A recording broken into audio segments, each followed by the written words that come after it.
स्वागत है आपका हमारे चैनल एनसीईआरटी सॉल्यूशन 99 पर।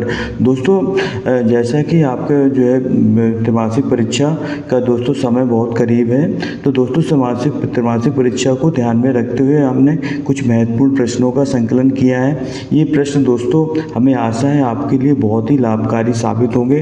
दोस्तों इन प्रश्नों को आप एक बार ज़रूर देखें। ये प्रश्न आपके त्रैमासिक, अर्धवार्षिक और वार्षिक तीनों परीक्षाओं के लिए बहुत ही महत्वपूर्ण उपयोगी साबित होंगे। तो दोस्तों स्टार्ट करते हैं इस सेशन को बिना देरी किए। तो देखते हैं सर्वप्रथम पहले क्वेश्चन को। दोस्तों सर्वप्रथम हम देखते हैं गद्य साहित्य का इतिहास और प्रवृत्तियाँ से संबंधित है। इससे दोस्तों 2 अंक का प्रश्न पूछा जाता है। इसमें पहला क्वेश्चन है दोस्तों, भारतेंदु युग के निबंध की किन्हीं 2 विशेषताओं को उल्लेख करना है। दोस्तों भारतेंदु युग का जो निबंध है उनकी किन्हीं 2 विशेषताओं को उल्लेखन करना है। दूसरा है दोस्तों, निबंध किसे कहते हैं। बाबू गुलाब राय के अनुसार निबंध की परिभाषा। बहुत ही आईएमपी क्वेश्चन है दोस्तों, पिछली बार बोर्ड परीक्षा में प्रश्न पूछा गया था। इसके बाद दोस्तों आत्मकथा और जीवनी में अंतर स्पष्ट करना है।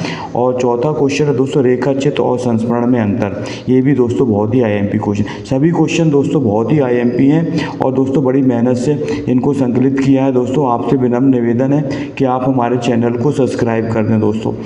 इसके बाद दोस्तों प्रश्न के बाद अगला देखते हैं, उपन्यास और कहानी में अंतर। नोवेल और दोस्तों स्टोरी में अंतर लिखना है। 2 नाटक और एकांकी में अंतर। ये भी दोस्तों आईएमपी क्वेश्चन है। इसके बाद दोस्तों है आपके गद्य खंड से दोस्तों पूछा गया है दोस्तों, लगान न चुकाने पर जमींदार ने भक्तिन को क्या सजा दी। दोस्तों बहुत ही आईएमपी क्वेश्चन है। दूसरा है भक्तिन का वास्तविक नाम क्या था और वह इसे लोगों से क्यों छुपाती थी। दोस्तों इसको वेरी इंपॉर्टेंट क्वेश्चन है दोस्तों। ये परीक्षाओं में बार बार रिपीट होता है। परचेजिंग पावर से लेखक का क्या है। परचेजिंग पावर दोस्तों क्रय करने की शक्ति कहलाती है। किसी चीज़ को क्रय करना, परचेजिंग, क्रय का मतलब दोस्तों खरीदना। भक्तिन के आ जाने पर महादेवी वर्मा कैसे देहाती हो गई थी। बहुत ही आईएमपी क्वेश्चन दोस्तों, सभी क्वेश्चन दोस्तों बहुत ही महत्वपूर्ण हैं और ये आपकी वार्षिक और अर्धवार्षिक सभी के लिए दोस्तों बहुत ही उपयोगी साबित होंगे। बाजार का जादू चढ़ने और उतरने पर मनुष्य पर क्या प्रभाव पड़ता है। दोस्तों ये तो बाजार का जादू चढ़ने उतरने, बाजार दर्शन पाठ का है दोस्तों और इसके लेखक हैं जैनेन्द्र कुमार। और दोस्तों भक्तिन वाला पार्ट जैसे को पता है दोस्तों, ये महादेवी वर्मा का से लिया गया है। इनका रेखाचित्र संस्मरण है भक्तिन जो है दोस्तों। इसके बाद दोस्तों अगला क्वेश्चन देखते हैं, बाजार का जादू क्या है और ये कैसे काम करता है। ये भी दोस्तों बाजार दर्शन पाठ का है। इसके बाद दोस्तों काले मेघा पानी दे, लेखक का क्या तात्पर्य है। दोस्तों ये धर्मवीर भारती का पाठ है, इसको आप देख लें, काले मेघा पानी दे। इसके बाद लुट्टन पहलवान का गुरु कौन था और ढोलक से उसका क्या नाता था। दोस्तों लुट्टन पहलवान के बारे में, ये पहलवान की ढोलक का पाठ से लिया गया दोस्तों। इसके लेकर फणीश्वर नाथ रेणु। लुट्टन का बचपन कैसा था, ये भी बहुत आईएमपी क्वेश्चन दोस्तों। और ढोलक की आवाज़ पर पूरे गांव का क्या असर होता है। दोस्तों बहुत ही आईएमपी क्वेश्चन है, इसको आप वेरी आईएमपी लगा दें। ढोलक की आवाज़ का पूरे गाँव पर क्या असर था। गगरी फूटी बैल प्यासा का आशय क्या है। दोस्तों इसका अर्थ समझाना है। दोस्तों सभी प्रश्न दोस्तों बहुत ही इंपॉर्टेंट हैं और दोस्तों इनको प्रश्नों को दोस्तों आप एक बार अवश्य देख लें। इसके बाद दोस्तों लेखक जैनेन्द्र कुमार के अनुसार बाजारूपन से क्या तात्पर्य है। लेखक जैनेन्द्र कुमार ने जो बाजार दर्शन पाठ लिखा है दोस्तों, बाजारूपन से क्या आशय है। इसके बाद दोस्तों गद्यांश पूछा जाएगा आपसे, जिसकी संदर्भ से व्याख्या है। एक भक्तिन का दोस्तों गद्यांश पूछा जाएगा कि, और एक दोस्तों बाजार पाठ से, बाजार में एक जादू है से किसकी मानने वाला है। इसका दोस्तों संदर्भ, प्रसंग और दोस्तों व्याख्या लिखनी है। इसके बाद दोस्तों महत्वपूर्ण लेखक परिचय आपको याद कर लेना है, जैनेन्द्र कुमार और महादेवी वर्मा। ये दोस्तों परीक्षा में 100% ही आएंगे दोस्तों, ये आपको अच्छी तरह से याद करना है। इसके बाद दोस्तों ये थे दोस्तों इसके महत्वपूर्ण क्वेश्चन। इसके बाद दोस्तों कुछ अभिव्यक्ति और माध्यम के क्वेश्चन देखते हैं दोस्तों।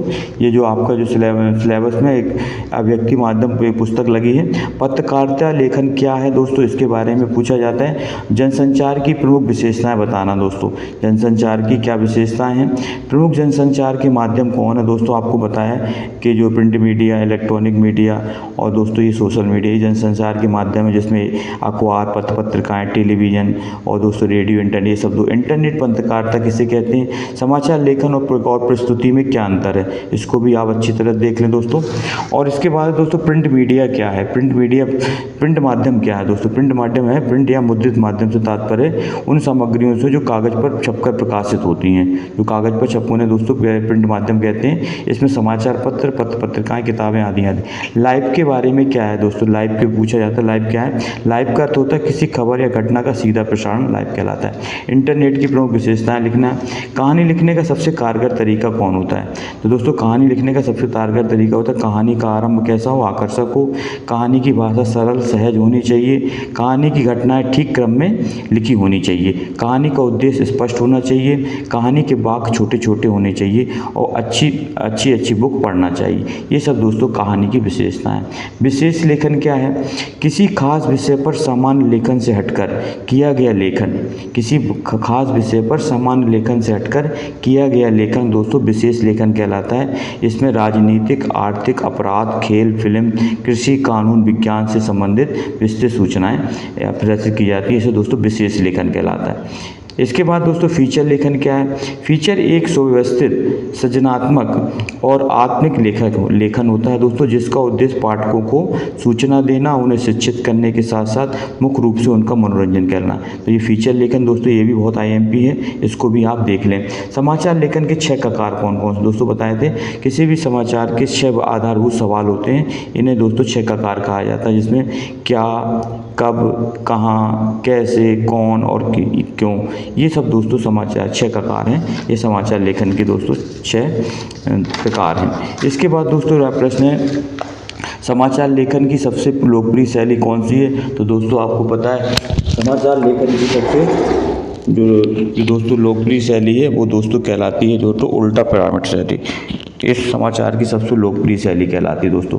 इसमें दोस्तों सबसे पहले प्रमुख बातें लिखी जाती हैं, इसके बाद उससे कम महत्वपूर्ण की बातें और सबसे नीचे सब महत्वपूर्ण। इसके बाद व्याकरण में दोस्तों आपको स्थायी भाव, संचारी भाव में अंतर, रस की परिभाषा उदाहरण सहित, व्यतिरेक अलंकार की परिभाषा और दोस्तों सोठा छंद की परिभाषा।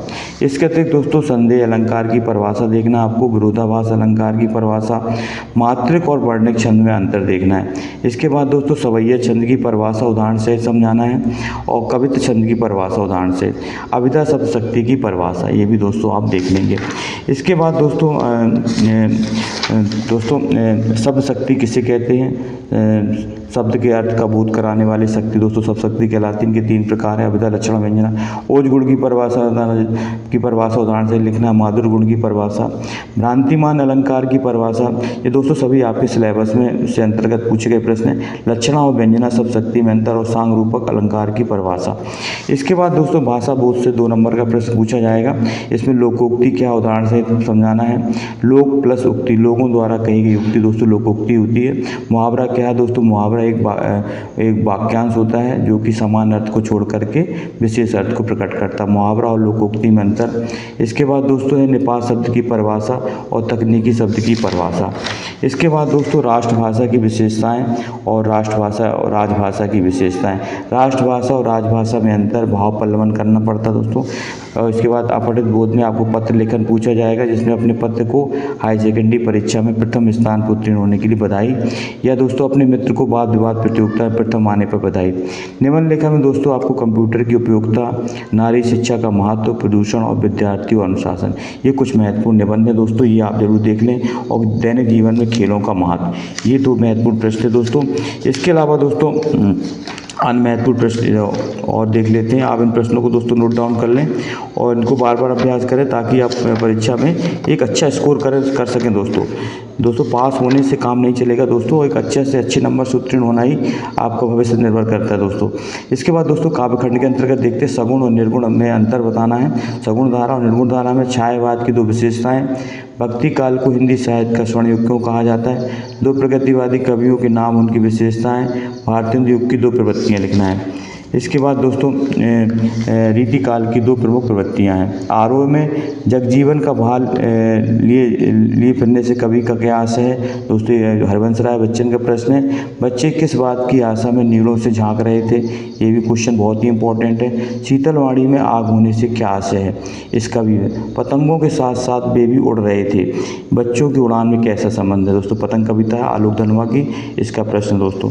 इसके बाद दोस्तों कवि संसार को अपूर्ण क्यों मानता है, हरबंस राय बच्चन से लिया गया है दोस्तों आत्मपरिचय कविता से। भाषा को सहूलियत बरतने से क्या आशय है। उड़ने और खिलने का कविता से क्या संबंध है। दोस्तों ये बात सीधी थी। कवि जग का ध्यान क्यों नहीं करना चाहता, ये भी दोस्तों इंपॉर्टेंट क्वेश्चन है। और थका हुआ पंथी किस कारण जल्दी जल्दी चलता है। कैमरे में बंद अपाहिज कविता को आप करुणा की कविता मानते हैं या क्रूरता की, तर्कसंगत उत्तर दीजिए। तो दोस्तों ये थे इसमें कुछ महत्वपूर्ण प्रश्न। दोस्तों आप इन प्रश्नों को दोस्तों नोट डाउन कर लें और इनको बार बार अभ्यास करें, ताकि दोस्तों ये त्रैमासिक, अर्धवार्षिक और वार्षिक तीनों के लिए दोस्तों आपके लिए लाभकारी साबित होंगे। दोस्तों आपका दिन शुभ हो। जय हिंद, जय भारत। दोस्तों वंदे मातरम।